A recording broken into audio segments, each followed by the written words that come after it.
Thank you for your introduction. As the title of my talk implies, I'll be talking about a system that can select and weight individual microparticles in a simple and intuitive manner. And our goal was to build a system that allows the users to select the particle they want to analyze and put it on the weighting scale for weighing. We built a system that can just do that with picogram level resolution. The system is just like what's showing in this schematic graph. The system is based on a combination of here's a pointer.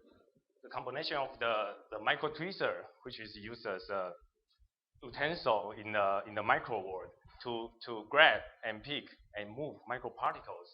And this is also a combination of the resonator, which is used to weigh the selected microparticles. As many of us know, for most MEMS-based biological sensors, people pretty much rely on some probabilistic attachments of the target entities to the sensor surfaces. This is especially true for cantilever-based sensors. And the other thing which we need to notice is when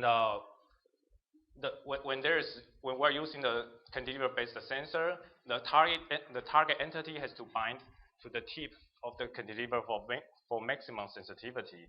So here, what we are going to do is we're going to directly pick up the particle, use a micro tweezer, and put it just exactly at the tip of the cantilever for measuring. And I'll be demonstrating two applications of the system.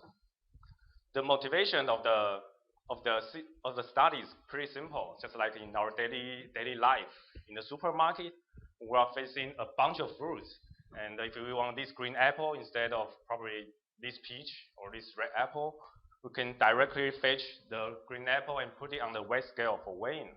But how about in the micro world? How can we just do this simple? So what we want to do is just make the process as simple in the micro world. So as I discussed before, the system is composed of two components. So the first one is the micromanipulator. It has a pair of tweezers, just like you can see here. And we have demonstrated that it has a wide variety of applications, from like particle by particle microconstruction to micro content printing. And for the cantilever-based resonator, it has a pair of cantilevers. One is used as the sensor cantilever. The other one is used as the reference cantilever. The diffraction grating in between is used can directly reveal the differential motion between the two cantilevers. So it eliminates the need to make separate measurements. And we also plug in one piezo shaker to shake the system. As you can see in this resulting graph, we can, in just one measurement, we can directly see both resonance frequency of both of the reference cantilever and also the sensor cantilever. And the peak on the right represents the resonance frequency of the unloaded reference cantilever, which doesn't move much when we are changing the load. But for the right peak, when we are changing the load, the peak moves left. So by determining the frequency difference between the two peaks, we can directly derive the mass of the loaded particle. And with this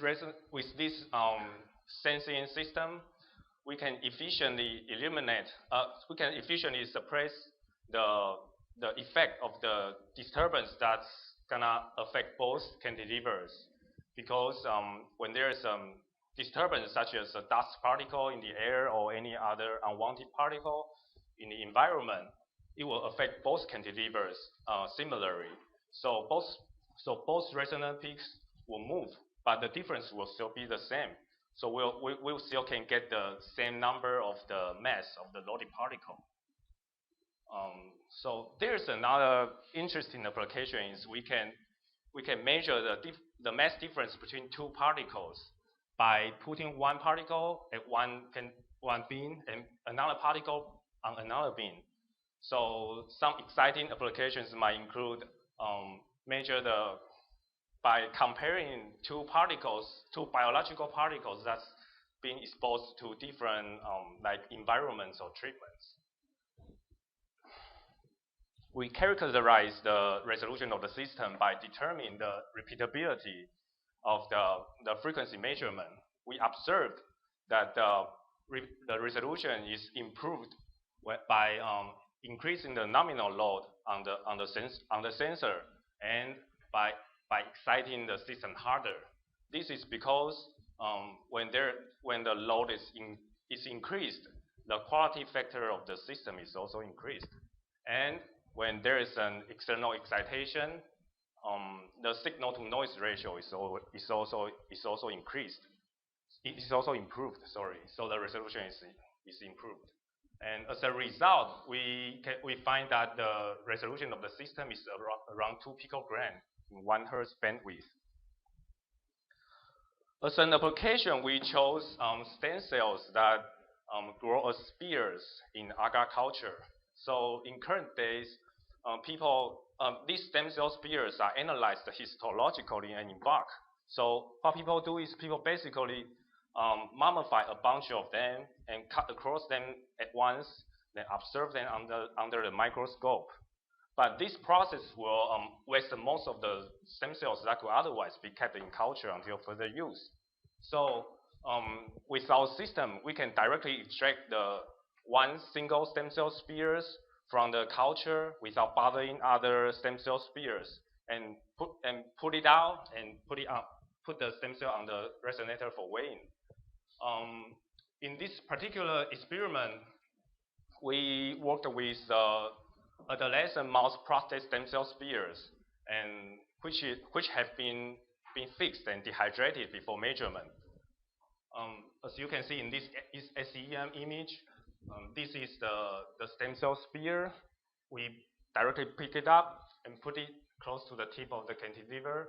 And on the sensor on the reference cantilever, we put a polystyrene bead as a reference bead to improve the resolution of the measurement, just like what I just talked in last slide. So by comparing the mass difference between the two particles, which is around 80.7 nanogram, we can derive the mass of the stem cell sphere as 89.2 nanogram, as just this one. We also used the system to investigate the humidity response of the Bacillus subtilis spores. So basically, we simply use the micro tweezer as an excavator to like pile up a clump of spores and put it at the tip of the cantilever. As you can see in this micro image, this is a clump of spores, and in this SEM image, we can see single spore cells here. So as you can see in this resulting graph, the frequency shift is increased. The frequency shift is the frequency difference between the two peaks. The difference increases as the humidity increases. This indicates that when the humidity increases, the mass of the spore cluster increases. This is because the spores absorb water in the air. As you can see in this graph, the mass increases from 18 nanogram to 20.4 nanogram when the humidity increases from 36%, which is the room humidity, to 92%. So the 2.4 nanogram, nanogram mass increase indicates a small amount of water that's absorbed from the air. We have to notice that the effect of the humidity is suppressed by the differential motion of the dual cantilever system. So we are only seeing the difference between two cantilevers, which is only the capability of the spores to absorb water from the air. So in summary, we've built a system that allows the users to weigh the particle of their choice. They can directly use a manipulator to reach to the medium which stores multiple particles and just pick up one and put it on the sensor for weighing. So we brought the typical supermarket experience in the micro world, and we've demonstrated 2 application solver system, and we believe there are more to come. For example, we can pick a biological entity from its native media, weight it, and put it back for further culture. Or we can characterize the microparticles in terms of their densities by correlating the size and the mass. And also we can differentiate biological entities which are subjected to different pathological treatments and based on their mass. So I think that will be all. Are there any questions?